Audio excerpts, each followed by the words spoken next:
शासनाच्या सूचनेनुसार NHM आणि NHM महाराष्ट्र यांच्या सूचनेनुसार पगार दर महिन्याच्या 5 तारखेच्या आत आणि इन्सेंटिव्ह म्हणजे कामावर आधारित मोबदला हा दर महिन्याच्या 10 तारखेच्या आत अदा करण्यात यावा, अशा सक्त सूचना आहेत। असे असताना देखील कोल्हापूर जिल्हा परिषद CHO समुदाय आरोग्य अधिकारी यांचा पगार 1 ते 1.5 महिने उशिरा होतोय।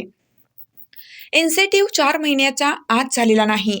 यामुळे सर्वसामान्य CHO समुदाय आरोग्य अधिकारी जो ग्रामीण भागात आरोग्य सेवा देत आहे तो आर्थिक अडचणीत येत आहे।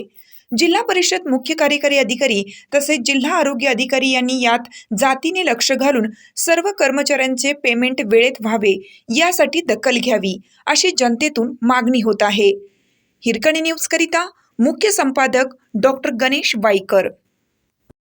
चालू घडामोडींचे अपडेट्स जाणून घेण्यासाठी आपल्या हिरकणी न्यूज चॅनलला सबस्क्राईब जरूर करा, लाईक करा, कमेंट करा आणि शेअर करा।